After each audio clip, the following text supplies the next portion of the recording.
오늘도 저희 영혼의 쉼터에 오신 여러분을 사랑하고 축복합니다. 평안하셨지요? 시편 58편의 표제어도 57편처럼 알다스엣이라는 말이 있어요. 이 단어는 멸하지 마소서라는 뜻입니다. 따라서 불의한 권세자들을 하나님께 탄원하는 형식의 기도문입니다. 그리고 이 시편의 주된 내용은 통치자와 재판관들의 그릇된 다스림에 대한 고발이에요. 어쩌면 요즘 혼란한 이 세상을 보는 것 같지요? 그동안 같이 했던 사람들이 적이었는지 정말 같은 편이었는지 속이 다 드러나는 세상입니다. 그러한 상황에서 시편 58편을 요약해서 살펴보자면 첫 번째는 우리는 정의롭고 올바르게 살아야 합니다. 정의와 올바름은 사회의 질서를 유지하는 데 가장 필요한 덕목이죠. 그럼에도 오늘 본문의 지도자들은 자기의 이익을 위해 나라를 다스렸고 이해관계에 따라 불의한 재판을 했습니다. 그래서 힘없는 사람들은 고통을 당했어요. 자본주의 사회는 정의를 지키고 올바르게 살려는 사람보다 불의한 사람이 더 많은 이익을 가져다주는 악이 판을 치는 세상이 되었습니다. 그러나 성도는 이 같은 사회의 모습에 휩쓸리지 말고 하나님이 원하시는 정의와 올바름을 더욱 추구해야 하겠습니다. 두 번째는 하나님은 반드시 심판하십니다. 오늘 본문에서 다윗은 하나님이 행위를 따라 반드시 심판하신다고 말합니다. 악인에게는 그가 행한 악함을 따라 심판하심으로 갚아주실 것이고 또 의인에게는 그가 그동안 아파한 만큼 넉넉하게 갚아주실 것입니다. 따라서 시편 마지막 절에는 그때의 사람의 말이 진실로 의인에게 갚음이 있고 진실로 땅에서 심판하시는 하나님이 계시다라고 고백하지요. 사람들은 작은 권력이라도 가지면 하나님이 권력을 맡기셨다는 사실을 모른 채 그것을 오직 자기 만족을 위한 죄악의 도구로 사용하려 합니다. 하나님을 무시하는 죄악된 마음이 작은 권력을 통해 나타나는 것입니다. 시인은 부패한 권력자들을 하나님께서 심판해 주시길 간구하고 있어요. 1절로 5절에서 다윗은 부패한 통치자들을 고발합니다. 세상의 권력자들은 자신에게 주어진 권위를 바르게 행사하지 못해요. 그들은 정의를 주장하기보다 불의에 침묵하며 악행에 동조합니다. 그 불의함 속에 자신의 욕망도 들어있기 때문에 오히려 악을 행하며 폭력을 더합니다. 더구나 하나님이 그들에게 맡기신 역할인 최소한의 사람들이 기대하는 바를 바르게 행하여 하는 것에는 관심이 없지요. 3절에서는 그들의 말과 행동이 거짓으로 가득해요. 다윗은 제대로 역할을 못하는 통치자들을 기머거리 독사라고 말합니다. 그들이 무대로부터 하나님과 멀어진 인생에서 단 한 번도 외로웠던 적이 없다고 말하며 그래서 그들을 거짓말과 죄악의 상징인 뱀에 비유합니다. 5절에서 독을 품은 독사가 그 누구의 말도 듣지 않고 마음대로 다니며 사람들을 물어버린다면 그것만큼 위험한 것이 없다고 말합니다.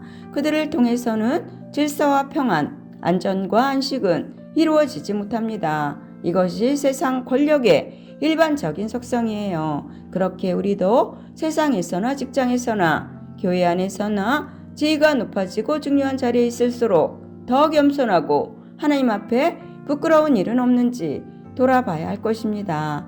6절로 9절은 부패한 통치자들이 가진 힘은 무가치하다고 말합니다. 그러므로 다윗은 여러 가지 비유를 들어 그들이 지금은 힘을 가진 것 같아도 하나님에게 곧 빼앗길 것이라고 말합니다. 지금은 젊은 사자와 같은 힘을 가졌지만 하나님이 그 이빨을 부러뜨릴 것이라고 6절에서 증거해요. 그들이 겨누고 있는 화살은 꺾여 있어서 원하는 곳으로 날아가지 못하고 엉뚱한 곳에 떨어지고 말 것이라고 7절에서 말합니다.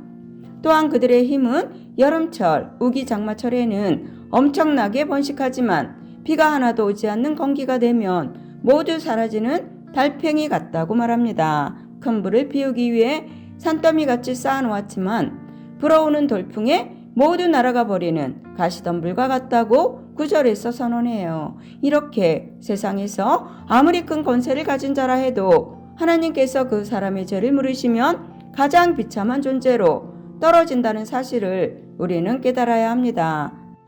10절로 11절에서 다윗은 하나님이 이 땅을 심판하실 것이라고 말합니다. 가장 잔인하다는 느낌이 들 정도로 부패한 자들을 하나님이 심판하실 것이라고 선언하며 악인은 하나님에 의해 보복을 당할 것이며 의인은 자기 발을 악인의 피에 씻게 될 것이라고 합니다. 이 세상에서 의인보다 악인이 형통하다는 문제는 시편에서 많이 나타납니다.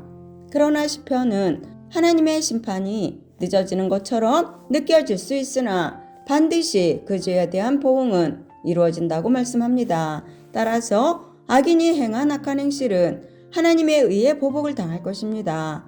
불의한 방법으로 재물과 권세를 얻은 자들은 결국 하나님에 의해 심판을 당할 것이라고 다윗은 말합니다.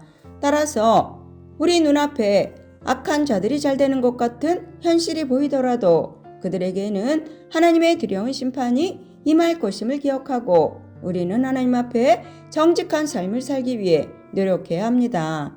결론입니다. 말세 같은 이 세상에는 참다운 정의란 없어요. 하나님이 세우신 통치자들은 있지만 그들은 완전한 정의를 행하지 못합니다.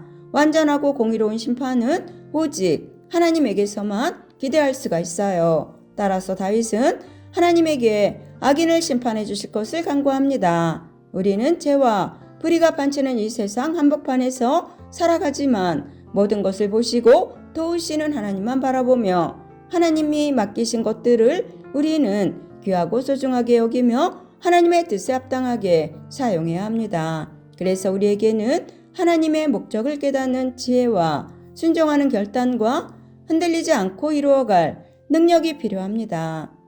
영혼의 쉼터를 사랑하시는 여러분, 마지막 때가 되면 사람들은 누구나 하나님이 살아계심을 인정하게 될 것입니다.